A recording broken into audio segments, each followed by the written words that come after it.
entonces nosotros, los que estemos vivos y que permanezcamos, seremos arrebatados juntamente con ellos en las nubes al encuentro del Señor en el aire, y así estaremos con el Señor siempre.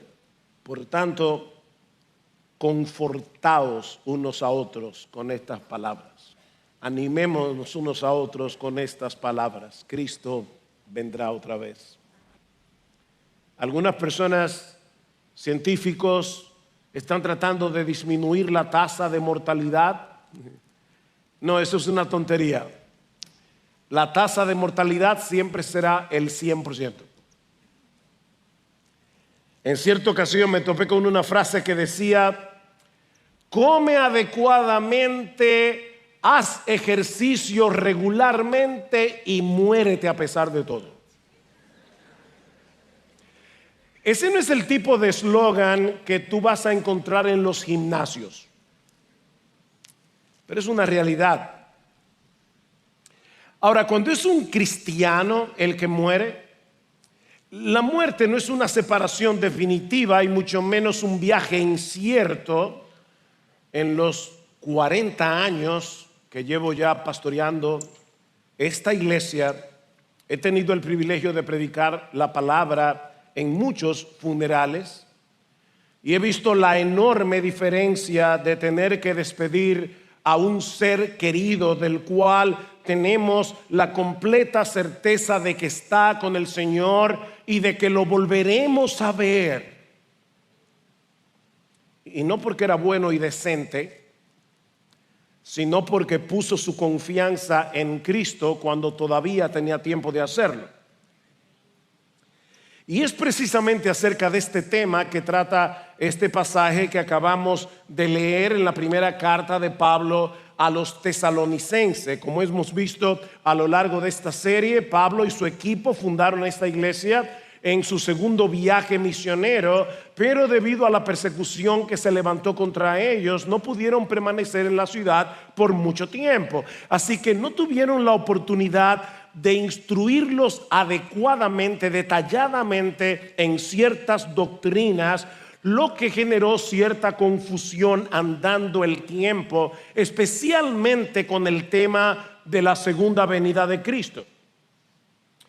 Al parecer, algunos de sus miembros habían fallecido y los demás se preguntaban qué había pasado con ellos y sobre todo, ¿tendrán alguna participación en la segunda venida del Señor? Si ya estaban muertos, ¿cómo saldrán a recibir al Señor en su venida? Ellos estaban tristes, ellos estaban confundidos, y ese es el trasfondo de este pasaje, que por cierto, así como causa mucha fascinación, también ha causado mucha controversia debido al tema del arrebatamiento o del rapto de la iglesia. Hasta principios del siglo XIX era ampliamente aceptado por los cristianos que la venida de Cristo era un solo evento que sería de bendición para los creyentes y de juicio para los incrédulos. Pero a principios del siglo XIX, específicamente alrededor del 1830, un predicador y maestro de las escrituras inglés llamado John Nelson Darby desarrolló y popularizó la idea del rapto de la iglesia como lo conocemos hoy, donde los creyentes serán llevados al cielo antes de un periodo de tribulación en la tierra, seguido del regreso de Cristo públicamente. Darby decía que nosotros los cristianos no estamos a la espera de la segunda venida, decía él. Estamos a la espera del rapto de la iglesia. Esa enseñanza se hizo inmensamente popular a través de la Biblia de referencia de Scofield, publicada en el año 1909, que adopta y promueve muchas de las interpretaciones y cronologías propuestas por Darby. En años recientes, el tema del rapto secreto se ha dado a conocer a nuevas generaciones a través de películas como Ladrón en la Noche, a través de series como Dejados Atrás de Tim LaHaye, Henry Jenkins, que se estrenó en el año 2000. Ahora, antes de pasar a considerar nuestro texto, yo debo decir dos cosas. La primera, hermanos, es que no es mi intención entrar en esa controversia. Yo estoy aquí como un pastor exponiendo la palabra y estoy tratando de exponer este pasaje con la intención por el cual este pasaje fue escrito. Aunque yo voy a dar mi parecer, obviamente, al respecto, y de hecho voy a dar algunas razones de por qué esta iglesia, no Sugel Michelin, esta iglesia, por qué nosotros creemos lo que creemos. En la medida de lo posible, yo quisiera concentrarme en la exposición de este pasaje y en la razón pastoral por el cual este pasaje fue escrito. Eso es lo primero. Lo segundo es que de ninguna manera, y digo esto delante del Señor, quisiéramos ofender a hermanos nuestros en Cristo que piensan diferente a nosotros en este tema. Tengo muy buenos amigos en el Señor a quienes amo y respeto y con quienes tenemos una muy buena relación, que creen en este esquema propuesto por Darby de una doble venida de Cristo y en un rapto secreto. Tenemos buenos amigos que creen esto. Porque esta doctrina no debería ser motivo de separación entre verdaderos cristianos. No, mis hermanos, no. Negar la segunda venida de Cristo es una herejía. Diferir en cuanto a los detalles relacionados con la segunda venida no lo es. Repito eso. El que niega la segunda venida de Cristo es un falso maestro. Ahora, tener diferencias en cuanto a los detalles relacionados con este evento no es una herejía, no es una falsa doctrina. Habiendo hecho esta aclaración, vamos a acercarnos ahora a este pasaje del cual podemos extraer por lo menos 3 enseñanzas. Y la primera es que la ignorancia doctrinal suele producir inquietud y confusión. La ignorancia doctrinal suele producir inquietud y confusión. Noten lo que dice Pablo en el versículo 13. No queremos, hermanos, que ustedes ignoren acerca de esto. No queremos que ustedes estén en ignorancia porque esta ignorancia genera inquietud. Mis hermanos, la mala teología hace daño. La mala teología genera inquietud, genera confusión. De manera que la preocupación de Pablo es pastoral. Este pasaje no fue escrito para satisfacer nuestra curiosidad sobre quién es el anticristo o todos los detalles acerca de la última venida. No, hermanos, este pasaje fue escrito para lidiar con el dolor de estos hermanos que estaban en duelo porque sus familiares, sus seres queridos habían muerto. Y Pablo quiere darles una mejor comprensión bíblica sobre esta doctrina para consolar sus corazones. Y vuelvo y repito, hermanos, esa es mi intención. En estos últimos meses, esta iglesia ha visto partir a muchos de sus miembros. sobre todo los mayores. Y ayer partió uno de nuestros hermanos. Lo que queremos es traer consuelo. Ahora es obvio que Pablo les había enseñado acerca de este tema en el corto tiempo que él estuvo entre ellos, pero una cosa es conocer la doctrina, otra muy distinta es saber cómo aplicarla en medio del dolor, en medio de la aflicción. Yo sé que todos aquí sabemos que Dios es soberano, pero no es lo mismo creer en la soberanía de Dios que aplicar el tema de la soberanía cuando estamos en medio del dolor.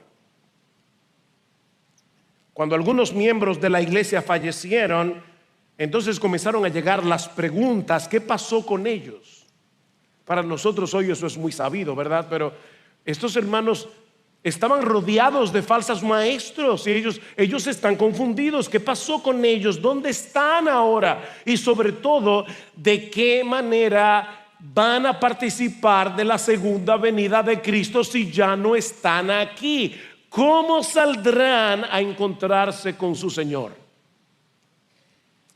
Estos hermanos necesitaban más instrucción acerca de este asunto. Vean una vez más el versículo 13. Pero no queremos, hermanos, que ignoréis acerca de los que duermen, para que no os entristezcáis como lo hacen los demás que no tienen esperanza. Hermoso que Pablo se refiere a los creyentes que han partido como aquellos que duermen. En el versículo 14 dice los que durmieron en Jesús. Y por si acaso, la idea no es que los creyentes que han fallecido están literalmente dormidos, están sumidos en la inconsciencia esperando el día de la resurrección. No, mis hermanos, tan pronto un creyente muere, parte de inmediato en su alma a la presencia del Señor.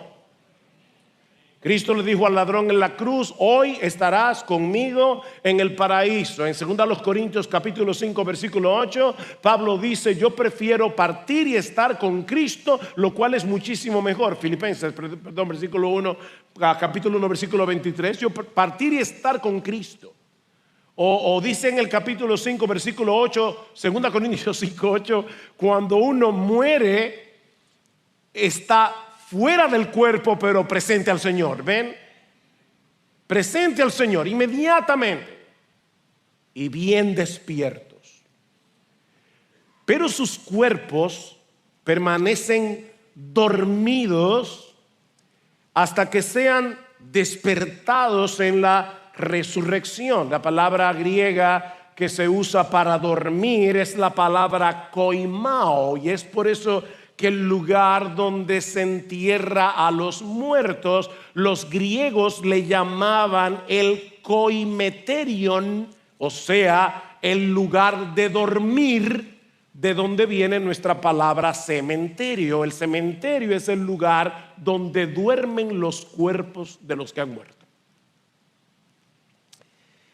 Los cuerpos de aquellos que durmieron en Jesús, es decir, que murieron siendo cristianos, que murieron habiendo estado unidos a Cristo por la fe, dice Pablo, van a ser despertados en la resurrección. Por eso están sus cuerpos dormidos, porque van a despertar en la resurrección. De manera que no debemos despedirlos con la tristeza de aquellos que no tienen esperanza. Ahora noten, hermanos, que no es que no debiéramos entristecernos. No, la muerte de un ser querido siempre será una separación dolorosa, siempre será una separación dolorosa, por más fuerte que sea nuestra fe, pero es una tristeza moderada por la esperanza de un reencuentro glorioso. La primera vez que yo experimenté el impacto de esta separación fue con la muerte de nuestra madre en octubre del año 1982. Ella tenía 49 años de edad, yo tenía 23 años de edad. Y hermanos, fue un dolor indescriptible. Yo no puedo describirles el dolor mío de mis hermanos. y era un dolor que volvía en olas, porque cada vez que sucedía algo importante, mi mamá, nosotros decíamos que ella lo gozaba todo. Y cada vez que nosotros teníamos algo importante, la primera impresión era ir a ver a mi mamá para contarle. Y cada vez que pasaba algo en nuestra vida y pensábamos, voy a contarle a mami, entonces ahí venía el dolor. Ella ya no está, ella ya partió. Pero esa tristeza tiene el contrapeso de la esperanza ciertísima de que la volveremos a ver. No hay duda de eso. Y eso, mis hermanos, hace toda la diferencia del mundo. Nos reuniremos con ella otra vez, y no con esa salud tan deteriorada que ella tuvo en los últimos meses de vida, sino con un cuerpo y un alma completamente glorificados. ¿Qué dice el Señor? No se turbe vuestro corazón. Creéis en Dios, creed también en mí. En la casa de mi Padre muchas moradas hay. Si así no fuera, yo os lo hubiera dicho. Pero yo volveré para tomarlos, para que estén conmigo. No se turbe vuestro corazón. Ahora, ¿cómo podemos estar seguros de eso? Porque eso es lo que dice aquí. Pero ¿cómo podemos estar seguros? Bueno, esta pregunta nos lleva de la mano a la segunda enseñanza de nuestro pasaje, y es que la resurrección de Cristo garantiza nuestra resurrección. La resurrección de Cristo garantiza nuestra resurrección. Versículo 14.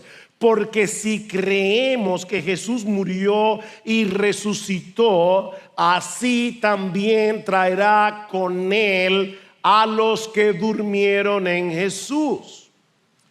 Los cristianos creemos sin lugar a dudas que Jesús murió y resucitó. Ese es un aspecto fundamental de nuestra fe. Bueno, una cosa está conectada con la otra. Si Cristo resucitó, nosotros resucitaremos también. Hermanos, ¿cuál es el gran capítulo del Nuevo Testamento con respecto a la doctrina de la resurrección? Bueno, yo espero que todos ustedes hayan pensado en 1 Corintios 15. Este es el gran capítulo del Nuevo Testamento. Pablo presenta allí una serie de pruebas de que Jesús resucitó, incluyendo el hecho de que se le apareció al mismo Pablo cuando iba camino a Damasco para seguir persiguiendo a cristianos. El Cristo resucitado transformó al perseguidor Pablo en el apóstol Pablo. Cristo resucitó. Ahora, el gran argumento de Pablo en este capítulo, 1 Corintios 15, es que la resurrección de Cristo garantiza la nuestra. Y Pablo dice básicamente, si Cristo no resucitó, el evangelio es una tontería. Si Cristo no resucitó, el evangelio es inútil. Si Cristo no resucitó, el evangelio no es más que un cuento extravagante, como dijo alguien una vez. Mas ahora Cristo ha resucitado de los muertos, primicias de los que durmieron es hecho. ¿Cómo así? Bueno, las primicias son los primeros frutos de una cosecha. De manera que lo que Pablo está diciendo aquí es que la resurrección de Cristo es como los primeros frutos que anuncian una gran cosecha de resucitados. Eso es lo que está diciendo. Su resurrección garantiza la nuestra. ¿Por qué? Porque nosotros estamos unidos a Él. Recuerden, hermanos, los que durmieron en Jesús, los que murieron en Cristo, nosotros estamos unidos a Él como el cuerpo está unido de la cabeza. Yo siempre le digo a la gente, apúntame eso ahí, porque mira, yo me olvido de muchas cosas. No me olvido de la cabeza porque la tengo pegada del cuerpo. Eso le dice una señora en una tienda. Pero ¿saben qué? Esa es una verdad, es una gloriosa verdad. Porque si la cabeza resucitó, el cuerpo tiene que resucitar también. Estamos unidos a Cristo. Así que dice Pablo, los que estemos vivos, los muertos resucitarán. Y los que estemos vivos cuando el Señor regrese no tendremos ventajas sobre los que se han ido. Recuerden cuál era el problema de los tesalonicenses. ¿Qué pasó con esos que murieron? ¿Cómo van a participar de la segunda venida? Y Pablo está diciendo, no. Nosotros, los que estemos vivos cuando llegue el Señor, no vamos a tener ventaja sobre los que ya partieron. Versículo 15, por lo cual os decimos esto por la palabra del Señor, que nosotros, los que estemos vivos y que permanezcamos hasta la venida del Señor, no precederemos a los que durmieron. No tenemos ventaja. Sus almas regresarán con Jesús y se unirán a sus cuerpos glorificados, como dice en el versículo 16. Así que los que ya murieron no serán excluidos de esa fiesta. Ellos no serán excluidos de esa gran celebración, sino que tendrán un lugar de honor en esa procesión que saldrá al encuentro del Señor. Es interesante notar que Pablo veía como una posibilidad el hecho de que él estuviera vivo. ¿Se dieron cuenta? Cuando sucediera ese evento, porque él dice: por lo cual os decimos esto por la palabra del Señor, que nosotros, los que estemos vivos y que permanezcamos. Y luego en el versículo 17, entonces nosotros, los que estemos vivos y que permanezcamos. ¿Se equivocó Pablo? No. Pablo sabía muy bien que nadie sabe cuál es el día de la venida de Cristo. Y lo sabía porque el mismo Jesús lo dijo en Mateo capítulo 24 versículo 36. Cristo dice: nadie conoce el día y la hora de su venida, ni siquiera los ángeles, sino mi Padre. Y lo mismo va a decir Pablo en el capítulo 5, ahí mismo dice: ahora, hermanos, con respecto a los tiempos y a las épocas, no tenéis necesidad de que os escriba nada, pues vosotros mismos sabéis perfectamente que el día del Señor vendrá así como un ladrón en la noche. Yo quiero saber si alguien aquí ha sido robado y ha recibido de anticipo una nota del ladrón para decirle: esta noche te visito.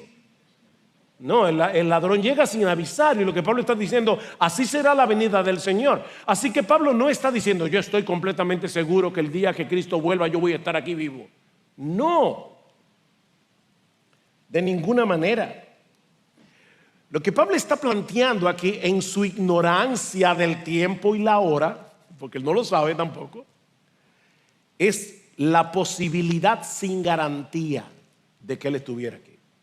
Y él está diciendo: bueno, los que estemos aquí, si es que yo estoy aquí.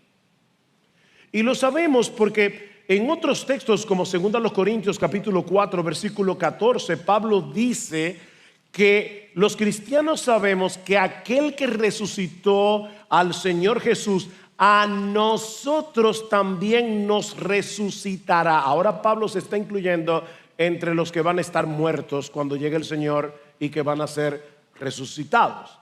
Así que él no sabía con certeza si Cristo habría de regresar durante su vida. De hecho, Pablo sabía que algunas cosas tienen que suceder antes de la segunda venida de Cristo.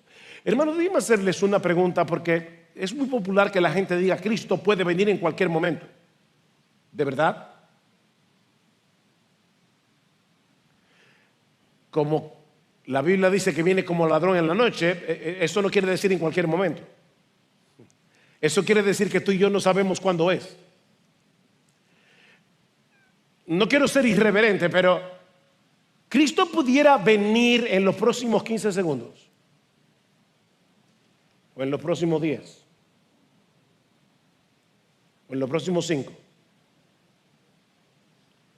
porque Pablo sabía que no.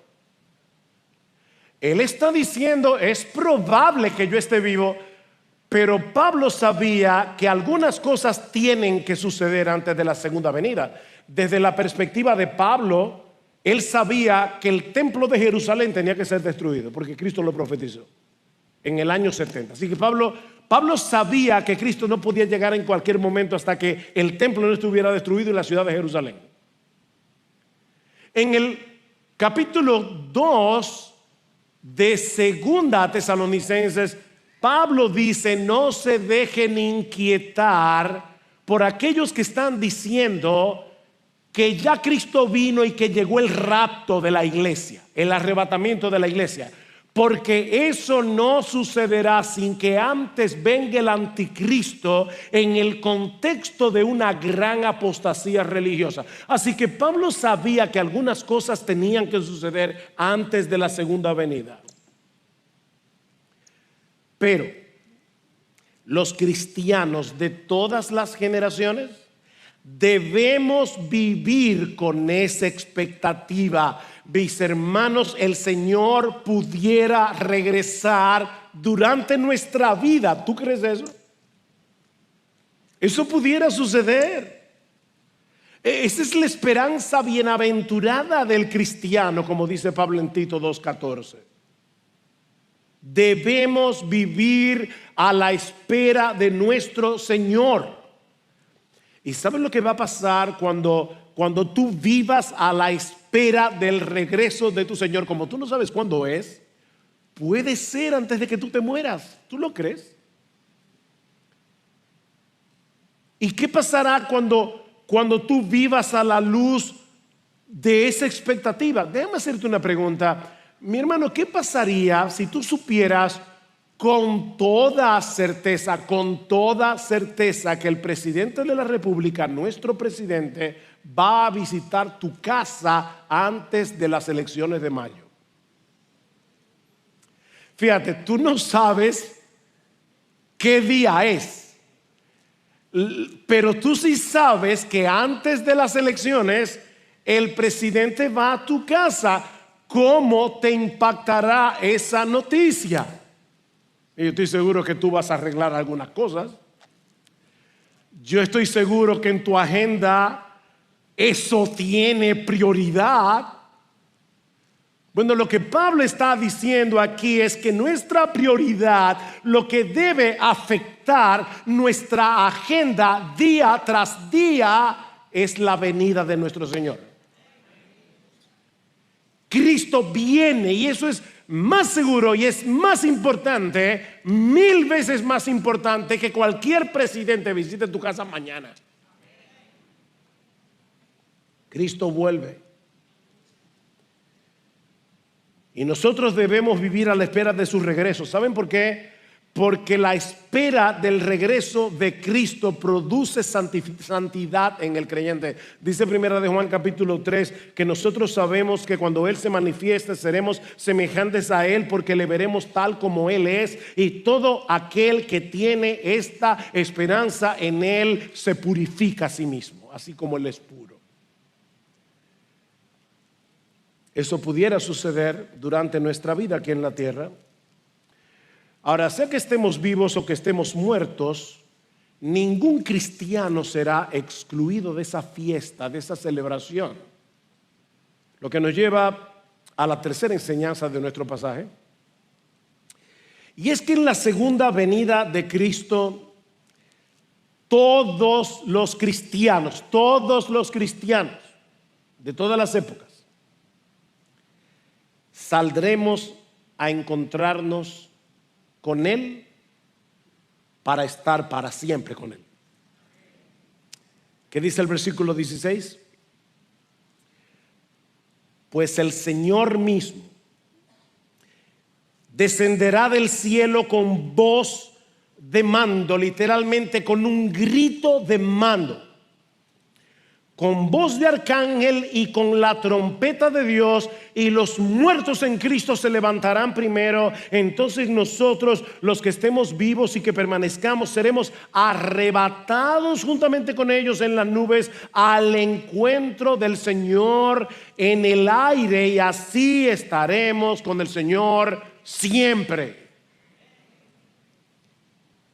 Gloria al Señor. Solo leer ese texto ya basta para decir: wow, sí, ven Señor Jesús. Ahora, ¿notaron, hermanos, que Pablo no está hablando aquí de un evento silencioso?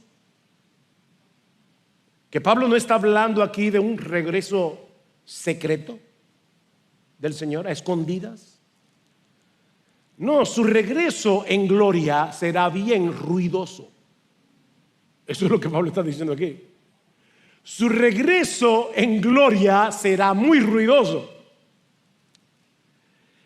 Es como cuando Dios descendió en el Sinaí, ¿recuerdan? Para darle la ley al pueblo y para hacer un pacto con el pueblo de Israel. Dice en Éxodo 19 que vinieron truenos y relámpagos y una espesa nube sobre el monte que se estremecía y humeaba mientras escuchaba un sonido de bocina, trompeta, que iba aumentando en extremo. Y luego dice Moisés en Éxodo 19, que cuando Dios habló con voz tronante. ¿Ven cómo se parece a lo que dice Pablo aquí? Pues el Señor mismo descenderá del cielo con voz o con un grito de mando. Pablo no dice de quién es esa voz. Simplemente dice con voz de mando. Pero el contexto da a entender que se trata de la voz del mismo Cristo. No solo anunciando que la hora final ha llegado, sino también llamando a los suyos a salir de sus tumbas. Esa voz que resucitó a Lázaro, ¿recuerdan? Retumbará otra vez desde el cielo. Lázaro, ven fuera. Y Lázaro, estando muerto, oyó su voz y salió de la tumba. Bueno, ¿sabes qué? Yo no voy a comenzar a nombrar los nombres de los miembros de esta iglesia porque va a ser un problema. Pero Cristo con voz de mando, si tú estás muerto, tú vas a escuchar su voz diciendo: sal, sal. No os maravilléis de esto, dice el Señor en Juan 5:28, porque vendrá hora cuando todos los que están en los sepulcros oirán su voz. Cristo vuelve con voz de mando. Pero Pablo dice también que será con voz de arcángel. La palabra arcángel, de arqui, ángel, el ángel principal, el ángel de rango superior dentro de la jerarquía celestial. En la Biblia se mencionan por lo menos explícitamente al arcángel Miguel, al arcángel Gabriel. Pero Pablo no especifica de quién se trata. Lo que sí sabemos por el mismo Jesús es que su regreso en gloria será en compañía de ángeles. Dice en Mateo 24:31 que él enviará a sus ángeles con gran voz de trompeta. Aquí está el tercer elemento que Pablo menciona en el texto. Y juntará a sus escogidos de los cuatro vientos, desde un extremo del cielo hasta el otro.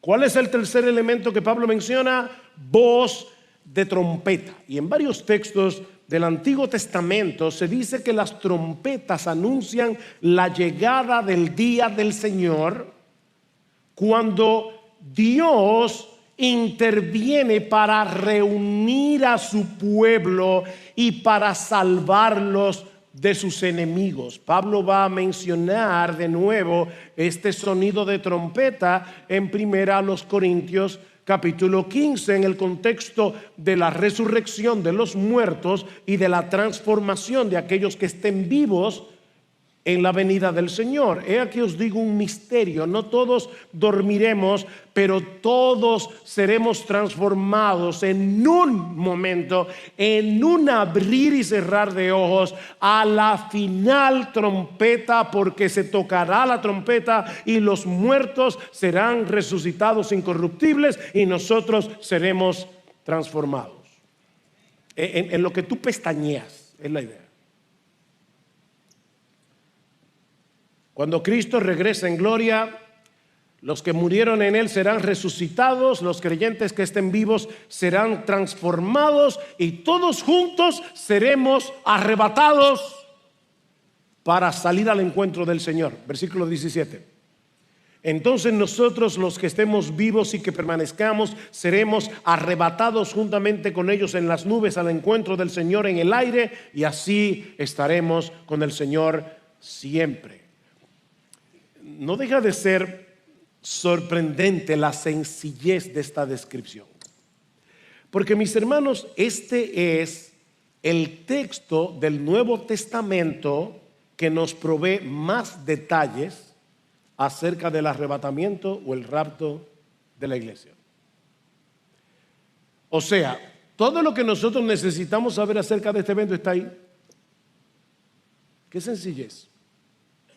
Cristo dice en Mateo 24:40 que cuando Él regrese, algunos serán tomados y otros serán dejados. Pero es en este pasaje de 1 Tesalonicenses donde se describe cómo va a ser ese proceso. Pero no es una descripción súper detallada. ¿Saben por qué? Porque a diferencia de lo que sucede hoy, en medio de lo que yo llamaba el domingo pasado, una histeria escatológica que hay en algunas iglesias, una histeria con respecto al tema de los últimos días, muy diferente a lo que sucede hoy en algunos contextos. Mis hermanos, el énfasis de este pasaje no está en el arrebatamiento. Ese no es el tema. El tema de este pasaje es nuestra reunión con Cristo y con los suyos en su venida. Ese es el énfasis. Mis hermanos, la profecía bíblica no tiene el propósito de satisfacer nuestra curiosidad por el futuro. La profecía bíblica no tiene el propósito de que tú leas la Biblia como si la Biblia fuera el periódico de hoy o de ayer o de mañana escrito hace 1000 años. El propósito de la profecía bíblica es alimentar nuestra esperanza y es animarnos a ser santos.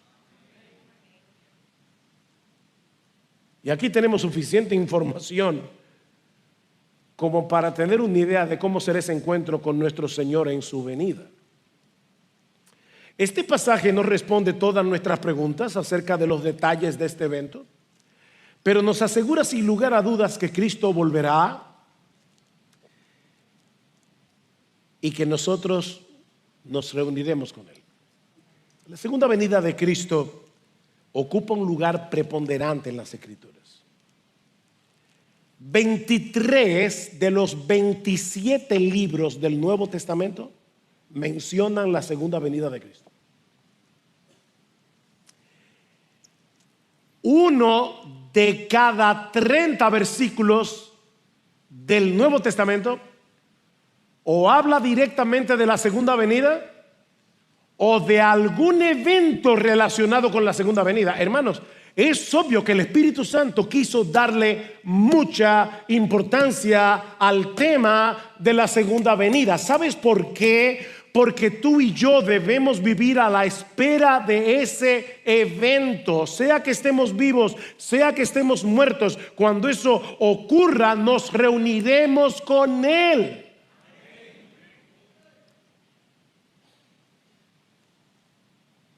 Los muertos serán resucitados, los vivos serán arrebatados.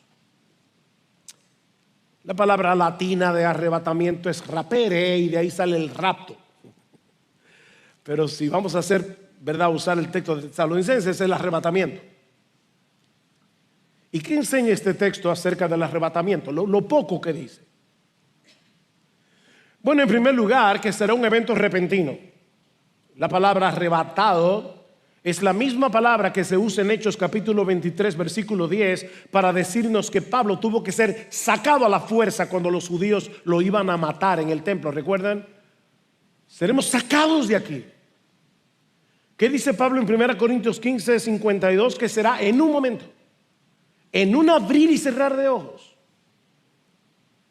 En segundo lugar, Pablo nos dice también que nos encontraremos con Cristo en las nubes, en el aire. Cristo volverá con las nubes del cielo. Y esto es muy significativo porque las nubes siempre están presentes cuando el Señor viene a encontrarse con su pueblo, siempre.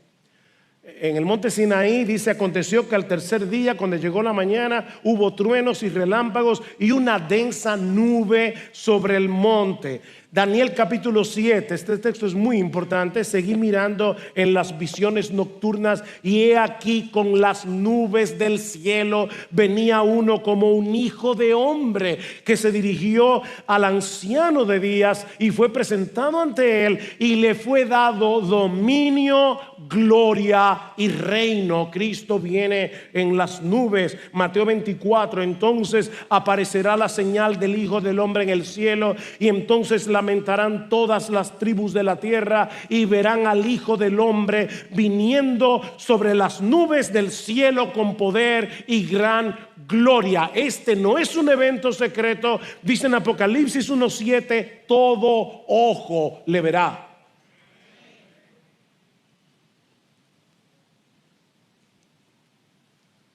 En Hechos 1:9 al 11, cuando Jesús asciende a los cielos delante de los azorados discípulos, Lucas dice que a Cristo le recibió una nube que le ocultó de sus ojos.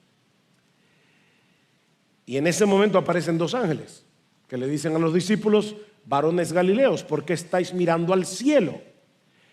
Este mismo Jesús que ha sido tomado de vosotros al cielo, así vendrá en esas mismas nubes que lo llevaron, como le habéis visto ir al cielo. Cristo viene con las nubes del cielo para encontrarse con nosotros en el aire. Dice el texto: seremos arrebatados juntamente con ellos en las nubes al encuentro del Señor.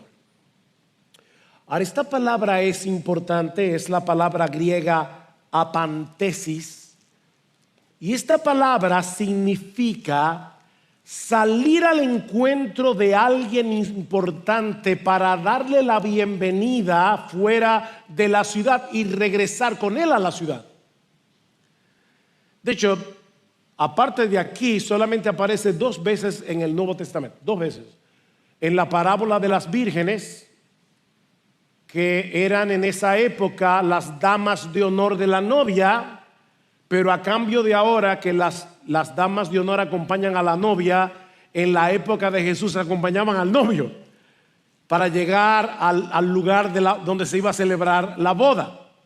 Y dice que esas vírgenes salieron al encuentro del novio. Ahí está la palabra pantesis. No para quedarse en la calle, obviamente, sino para llegar a la boda con el novio. Es la misma palabra que se usa en Hechos 28:15, cuando dice que Lucas y Pablo llegan a Roma, y dice que los hermanos salieron a recibirlos, a pantesis, para entrar con ellos en la ciudad de Roma. De manera, mis hermanos, que el cuadro que Pablo nos está presentando aquí es el de todos los ciudadanos del cielo, nosotros los cristianos, vivos y muertos, o mejor dicho, ya resucitados los muertos, saliendo a recibir al legítimo rey del universo, que viene a tomar posesión de su trono para venir a reinar con los suyos. Eso es lo que Pablo está mostrando aquí. Ahora, Pablo no dice si subiremos al cielo o si bajaremos a la tierra. ¿Se dieron cuenta? Dice alguien: Pablo nos deja en vilo, nos deja literalmente en el aire.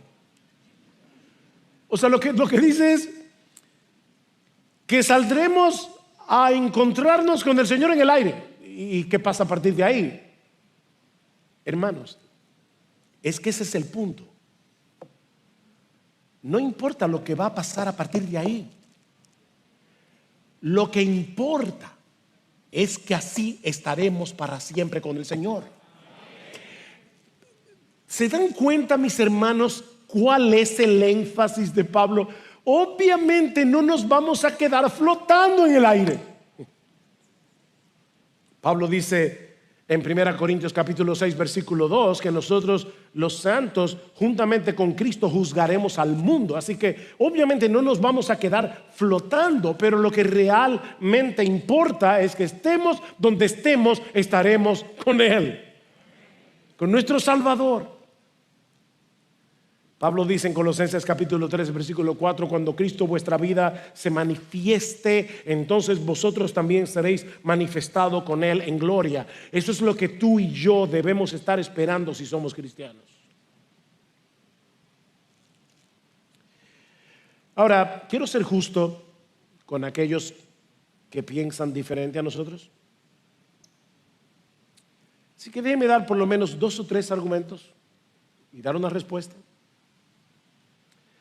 Aquellos que plantean el regreso de Cristo en 2 etapas, un rapto secreto, que en realidad son 3 segundas venidas en ese esquema. Y no estoy siendo irónico, porque según este esquema, Cristo viene en el rapto secreto, luego viene después de la tribulación y luego viene después del milenio. O sea que son 3 segundas venidas.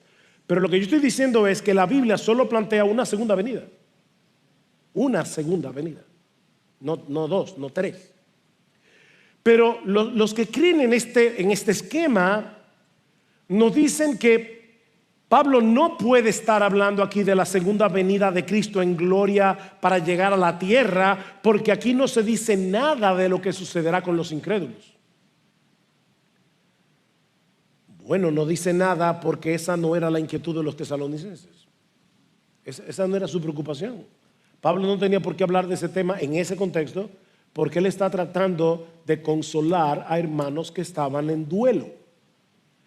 De todos modos, Pablo sí habla de este tema en el capítulo siguiente. En el capítulo 5 versículo 2 dice: pues vosotros mismos sabéis perfectamente que el día del Señor vendrá así como un ladrón en la noche, que cuando estén diciendo paz y seguridad, entonces la destrucción vendrá sobre ellos repentinamente como dolores de parto a una mujer que está encinta, y no escaparán. Así que Pablo sí habla de los impíos, pero no en el pasaje que estamos estudiando.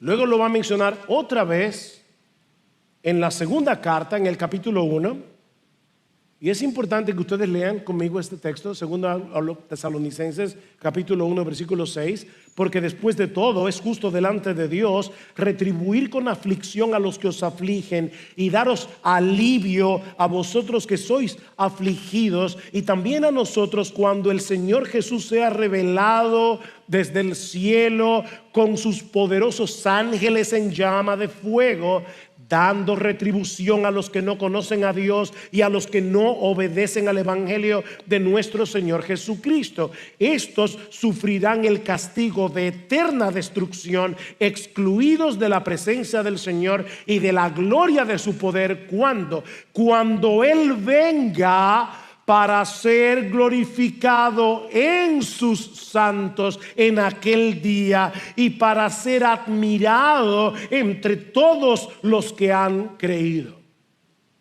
Ven, hermanos, es una sola segunda venida que va a traer bendición a los cristianos, perdición a los incrédulos. De paso, mi amigo, si tú no eres creyente, si tú no has creído en Cristo, la segunda venida del Señor no es una bendición para ti. Ven a Cristo hoy cuando todavía tienes tiempo de arrepentirte. Ven a Cristo hoy cuando todavía tienes tiempo de arreglar tus cuentas con Él. Por otra parte, los que creen en un rapto secreto afirman que la voz de mando, la voz de arcángel y la trompeta de Dios solo la oirán los cristianos. Recuerden, es un rapto secreto. Cristo viene con voz de mando, con voz de arcángel, con trompeta de Dios, pero solo la escuchan los cristianos. El problema que yo tengo con esto es lo siguiente. Vamos a suponer por un momento que es así. Mis hermanos, la gente se va a dar cuenta que de repente desaparecieron millones de gente del mundo y ya el rapto no será secreto. Pero no solo eso, hay otro problema aquí. el sonido de la trompeta. La Biblia dice que en Primera Tesalonicenses, que está hablando obviamente del rapto o del arrebatamiento, que Cristo viene con voz de mando, con voz de arcángel y con trompeta de Dios. Bueno, los que creen en el esquema de dos segundas venidas dicen, bueno, Cristo viene con trompeta en el rapto secreto y luego viene con trompeta otra vez, porque así lo dice la Escritura, cuando venga a juzgar al mundo. Hay un problema con esto. Y es que en 1 Corintios capítulo 15 versículo 52, Pablo dice que en el momento en que los creyentes serán arrebatados, se tocará la final trompeta, no la penúltima. Es la final trompeta. Es la trompeta que anuncia el final. ¿Ven el punto? Porque se tocará la trompeta y los muertos en Cristo serán resucitados incorruptibles y nosotros seremos transformados. Es a la final trompeta. Obviamente hay otros argumentos y contraargumentos acerca de este tema. Pero como les decía al principio, el propósito de Pablo en este pasaje y el mío también en esta mañana era animar a estos hermanos y enseñarles cómo animarse mutuamente, sobre todo en tiempos de duelo y de dolor. Versículo 18, por tanto, confortaos unos a otros con estas palabras. Maranata, Cristo viene. Hay tantas cosas que la gente le dicen a la gente que quieren consolar. No te preocupes que esto pasará. ¿Y cómo tú sabes eso? Pablo dice, confortaos unos a otros con estas palabras. ¿Con cuáles palabras? Cuando él dijo anteriormente, os digo esto en palabras del Señor. Así que lo que está diciendo es, no uses tus opiniones para consolar a otro. Usa la palabra. Anímense con la palabra de Dios y sobre todo con esta promesa. Esta palabra es nuestra fuente de consuelo en medio del dolor. Y esta palabra nos asegura que nos reuniremos con Cristo y con todos nuestros hermanos cuando Él regrese en gloria.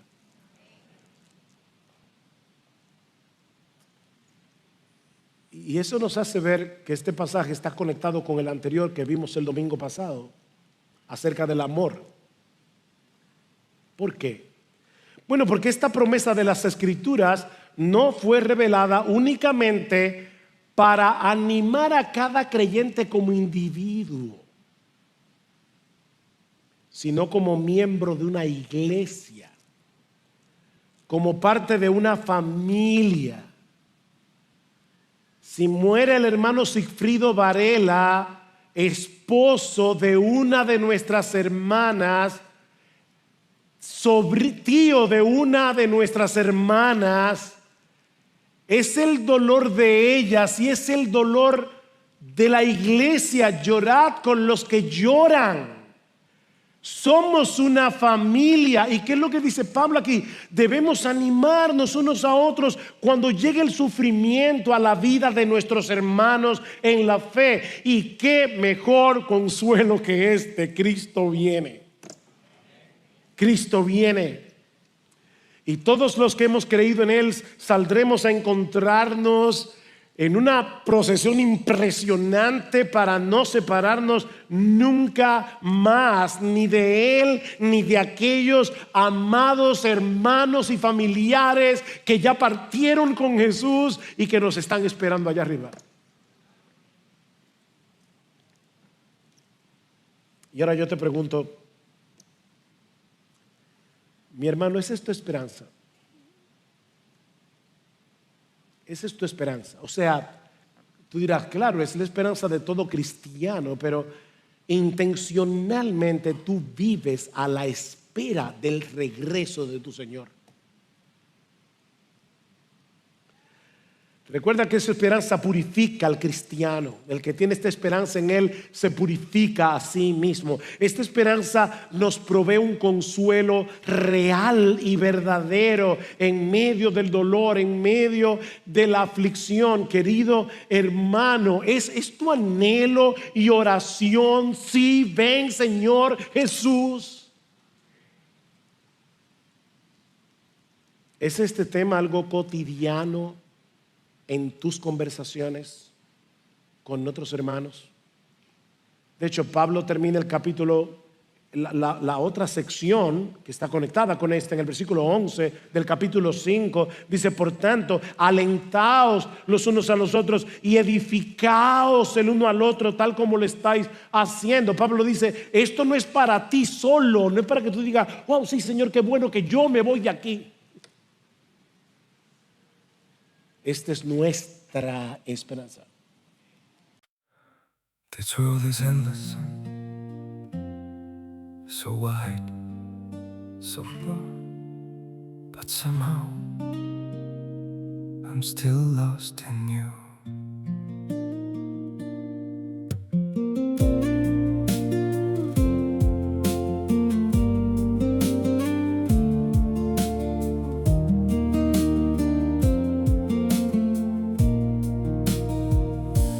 Streets are full of moving shadows, countless places I could go.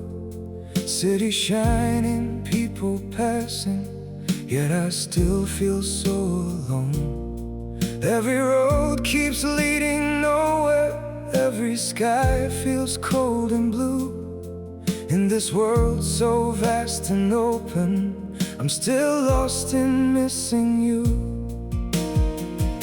The world is wide, so wide before me, but I keep losing my way. Somewhere in the endless distance, your memory makes me stay.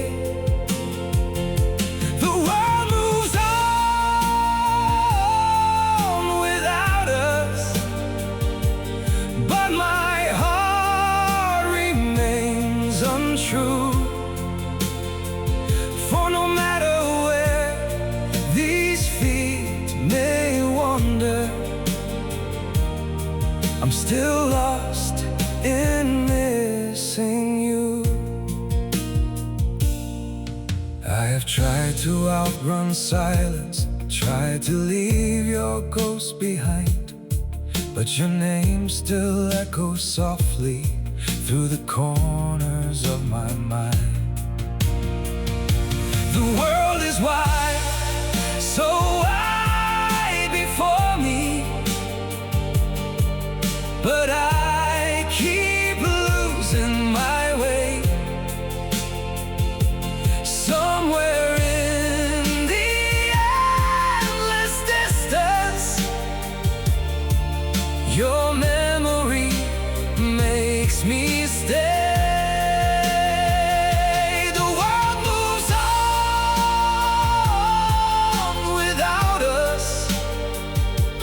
But my heart remains untrue.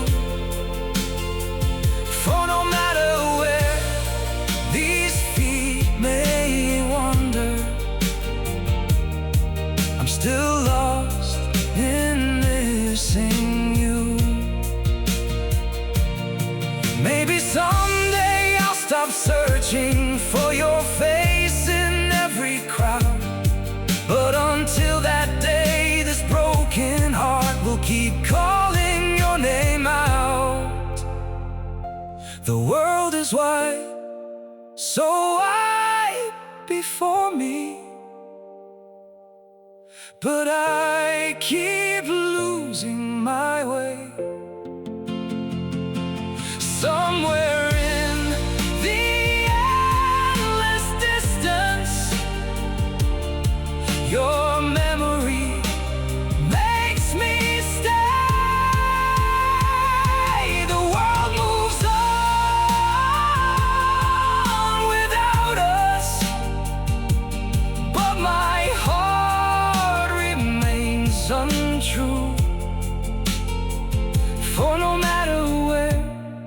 these feet may wander, I'm still lost in missing